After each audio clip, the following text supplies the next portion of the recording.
নমস্কার, তোমাদের সকলকে একটি নতুন ভিডিওতে স্বাগত জানাই। অনেক দিন পরে আবার এই চ্যানেলে নতুন করে ভিডিও আপলোড করছি। ভাবছিলাম যে ভিডিও আপলোড হয়তো করতে পারবো না, তো যাই হোক, তোমাদের রিকোয়েস্টে তোমাদের লাস্ট ভিডিওগুলোতে তোমরা অনেকেই কমেন্ট করেছো যে যেহেতু ডিপ্লোমা ফার্মেসি অ্যাডমিশন 2024-25 সেশনের জন্য শুরু হয়েছে, কাউন্সেলিং হবে 15 জানুয়ারি 2025 থেকে। তো সেই জন্য তোমরা লাস্ট ভিডিওগুলোতে অনেকেই আমাকে রিপিটেডলি কমেন্ট করেছো যে diploma pharmacy admission related video বানানোর জন্য কিভাবে কাউন্সেলিং করতে হবে, কোথায় কতগুলো সিট রয়েছে, কারা কারা গভর্নমেন্ট কলেজ পাবে, মেরিট লিস্টে অনেকেরই অনেক কিছু বুঝতে সমস্যা হচ্ছে। তো সব বিষয়গুলো নিয়ে আজকের এই ভিডিওতে আমি আলোচনা করব। তো 10 তারিখে যে মেরিট লিস্টের পাবলিশড হয়ে যাওয়ার পরে একটি নোটিফিকেশান দিয়েছে, চলো আগে সেটা দেখে নিই, তারপরে আমরা সব ডিটেলস নোটিফিকেশান অনুযায়ী তোমাদেরকে যে তথ্যগুলো আমার জানা, আমি যেগুলো তথ্য দেখতে পেরেছি এবং তোমাদের কাছ থেকে যে প্রশ্নগুলো পেয়েছি সেগুলোর উত্তর দেওয়ার চেষ্টা করব। তো সবার প্রথম কথা হলো যে নোটিফিকেশানটি বেরিয়েছে 10 জানুয়ারি 2025-এ। এখানে অনলাইন কাউন্সেলিংয়ের মাধ্যমে কিন্তু তোমরা ডিপ্লোমা ফার্মাসির বিভিন্ন সরকারি এবং বেসরকারি কলেজে অ্যাডমিশন নিতে পারবে। তো এই অনলাইন কাউন্সেলিং কবে থেকে কবে পর্যন্ত হবে? ফার্স্ট রাউন্ড কাউন্সেলিং কিন্তু হবে, ফার্স্ট রাউন্ডের online choice filling by the merit listed candidate 15 থেকে 19 জানুয়ারি 2025-এর মধ্যে কিন্তু তোমাদের প্রথম রাউন্ডে মানে সবাই কিন্তু রেজিস্ট্রেশন করে অনলাইন চয়েস ফিলিং করতে হবে।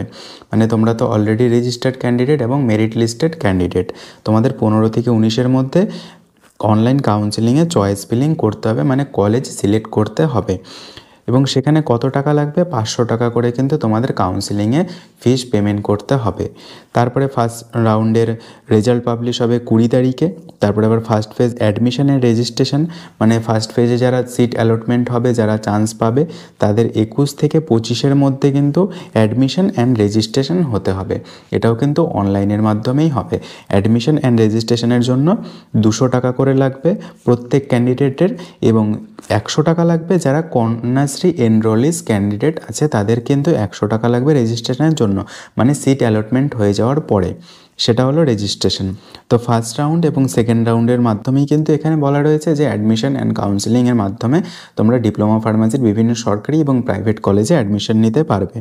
তো এই ডেটটা তোমরা ভালোভাবে দেখে নিয়ে তোমরা কিন্তু 15 থেকে 19-এর মধ্যে কাউন্সেলিং অ্যাটেন্ড করো এবং চয়েস ফিলিং করো। তোমাদের যদি র্যাঙ্কটা ভালো থাকে তাহলে কিন্তু তোমাদের 500-এর মধ্যে র্যাঙ্ক থাকলে তোমরা কিন্তু সরকারি কলেজ পেয়ে যাবে। সরকারি টোটাল 6টা কলেজ রয়েছে। এবার দেখি যে মেরিট লিস্ট পাবলিশড হয়ে যাওয়ার পরে মেরিট লিস্টে কিন্তু আমরা দেখতে পেয়েছি প্রায় 5,500-এর ওপরে ক্যান্ডিডেট রয়েছে। আশা করি তোমরা সবাই দেখে নিয়েছো। তো এবার জেনারেল, এসসি এবং এসটি, এখানে কিন্তু ওবিসির কোনো সিট নেই, অর্থাৎ ওবিসি ক্যান্ডিডেট হলেও কিন্তু তুমি এখানে অ্যাপ্লাই করতে পারবে, কিন্তু তুমি জেনারেল হিসাবে গণ্য হবে। তো সুতরাং এসসি, এসটি এবং জেনারেলের এখানে সিট রয়েছে। এবার জেনারেলের কিন্তু কোনো পার্টিকুলারভাবে জেনারেলের মেরিট লিস্ট নেই এখানটায়। এখানে জেনারেল সিরিয়াল নাম্বার যেরকম রয়েছে 1 2 3 4 5 6 7 8 করে একদম 5000 পর্যন্ত, সেম কিন্তু জেনারেলও এখানেও রয়েছে 1 2 3 4 করে, কিন্তু এসসি এসটিদের ভাগ করে দেওয়া রয়েছে যে এসসিদের র্যাঙ্ক কত হয়েছে। যে ফার্স্ট র্যাঙ্ক করেছে এসসিতে সে হলো যে 14 নম্বরের যে ক্যান্ডিডেটটি, সে হয়তো ফার্স্ট র্যাঙ্ক, 13 নম্বরের যে ক্যান্ডিডেটটি সে ফার্স্ট করেছে এসসিতে। কিন্তু এই যে এই র্যাঙ্কটা, সিরিয়াল নাম্বারের যে র্যাঙ্কটা, এটা কিন্তু কম্বাইন্ড র্যাঙ্ক, এখানে কিন্তু এটা জেনারেলের র্যাঙ্ক নয়। এখানটায় কিন্তু এই গণ্ডগোলটা রয়েছে। তাহলে এবার তোমরা তোমাদের জেনারেল র্যাঙ্ক কিভাবে বুঝবে যে তুমি জেনারেলে কত র্যাঙ্ক করেছো? সাপোজ তুমি এখানে র্যাঙ্ক করেছো 49, ঠিক আছে, 49, তুমি এসসিতে 50 র্যাঙ্ক করেছো তুমি জেনারেলে, তুমি জেনারেল ক্যান্ডিডেট, কিন্তু তুমি 50, এই মেরিট লিস্ট অনুযায়ী তোমার র্যাঙ্ক 50। তাহলে তোমাকে কিভাবে তোমার র্যাঙ্ক 50 তো অবশ্যই না, কারণ কি এখানে এসসি ঢুকে রয়েছে, তাহলে তোমাকে 8 মাইনাস করতে হবে। তাহলে 50 - 8 থেকে তোমার র্যাঙ্ক কিন্তু 42। তো এরকমভাবে কিন্তু তোমরা তোমাদের জেনারেলের র্যাঙ্কটা বুঝতে পারবে, ঠিক আছে, তুমি যতই নিচে যাও, ঠিক আছে। এবার দেখবে যে তোমাদের নাম যেখানেই আছে না কেন, তোমরা এখান থেকে নাম সার্চ করে নিতে পারবে। সিম্পলি সার্চ করতে, যে পিডিএফ ভিউয়ারে সার্চ করতে হয়, সেরকমভাবে তোমরা এখান থেকে কিন্তু তোমাদের নামটা সার্চ করে নেবে। সাপোজ তোমার 315-তে এখানে তোমার নাম আছে, ঠিক আছে। তারপরে তুমি এখানটায় দেখলে যে তুমি ওবিসি এ ক্যান্ডিডেট দিয়ে অ্যাপ্লাই করেছিলে 316, ঠিক আছে। এবার 316-র আগে কতগুলো এসসি এবং কতগুলো এসটি ছিল সেটা বাদ দিয়ে দিলে তোমার যে র্যাঙ্কটা হবে সেটা তোমার জেনারেল র্যাঙ্ক, ঠিক আছে। তো এটা হলো একদম সিম্পল ব্যাপার যে তুমি কিভাবে তোমার জেনারেল র্যাঙ্কটা বুঝতে পারবে। তো আন্ডার 500-এর মধ্যে থাকলে কিন্তু তুমি সরকারি কলেজ পেয়ে যাবে। 6টা যে সরকারি পলিটেকনিক কলেজ রয়েছে সেই 6টা সরকারি পলিটেকনিক কলেজের মধ্যে কিন্তু তুমি চান্স পেয়ে যাবে। এবং উমেন্সদের ক্ষেত্রে তোমার যদি 600-এর মতনও র্যাঙ্ক থাকে তাও একটা সম্ভাবনা রয়েছে যে তোমার সরকারি কলেজ পেয়ে যাওয়ার, কারণ চন্দননগরে কিন্তু কোনো মেল ক্যান্ডিডেট অ্যাডমিশন নিতে পারে না, সেখানে শুধুমাত্র ফিমেল ক্যান্ডিডেটদের জন্যই উমেন্স পলিটেকনিক কলেজ। তো এবার চলো দেখে নিই যে কোন কলেজে কতগুলো করে সিট রয়েছে। তো এবার আমরা সিট কোথা থেকে দেখব, কোন কলেজে কতগুলো করে সিট রয়েছে। তো আমরা সেটার জন্য পিসিআই অ্যাপ্রুভড যে কলেজ লিস্ট রয়েছে পিসিআইয়ের অফিসিয়াল ওয়েবসাইটে, সেখান থেকে দেখব যে কোন কলেজের জন্য কতগুলো করে সিট ইনটেক্ট রয়েছে 2024-25 সেশনে অ্যাডমিশনের জন্য। কারণ কোনো ফার্মাসি কলেজে ফার্মাসি কোর্স করানোর জন্য প্রতিটি ইয়ারে কিন্তু ফার্মাসি কাউন্সিল অফ ইন্ডিয়ার কাছ থেকে অ্যাপ্রুভাল নিতে হয়। যে ইনস্টিটিউটগুলো ফার্মাসি কাউন্সিল অফ ইন্ডিয়ার অ্যাপ্রুভাল পায় কারেন্ট অ্যাকাডেমিক ইয়ারে, তারাই কিন্তু শুধুমাত্র অ্যাডমিশন করাতে পারে সেই অ্যাকাডেমিক ইয়ারে। বাকি কলেজ কিন্তু অ্যাকাডেমিক ইয়ারে অ্যাডমিশন করাতে পারে না। তো আমরা দেখে নিব যে সরকারি কলেজগুলো রয়েছে সেগুলো তো আমরা জানি যে 6টা সরকারি কলেজ অ্যাপ্রুভাল পাবেই এবং সেটা পেয়েওছে।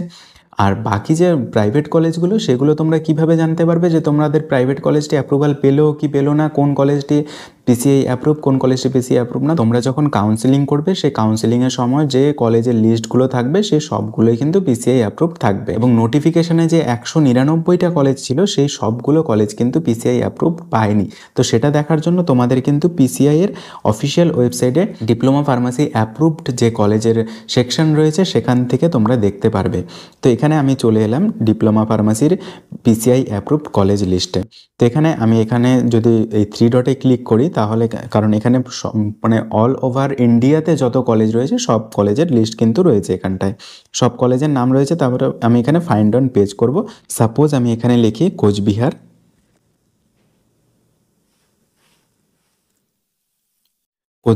Cooch Behar government polytechnic college, serial number রয়েছে 2843, ওয়েস্ট বেঙ্গলে। এখানে ডিপ্লোমা ফার্মাসি কোর্স করানো হয় এবং ডিপ্লোমা ফার্মাসির জন্য এখানে কতগুলো সিট রয়েছে, 40 সিট রয়েছে ফর 2025-26 অ্যাকাডেমিক সেশনের জন্য।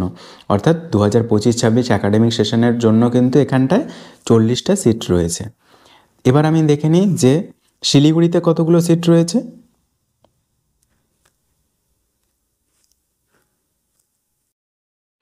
শিলিগুড়ি গভর্নমেন্ট পলিটেকনিক কলেজ, এখানে ডিপ্লোমা ফার্মাসির জন্য কিন্তু টোটাল সিট রয়েছে 60। তো এরকমভাবে কিন্তু আমরা প্রতিটি কলেজের যতগুলো সরকারি কলেজ রয়েছে শিলিগুড়ি, তারপরে আমরা সবগুলো দেখে নিই।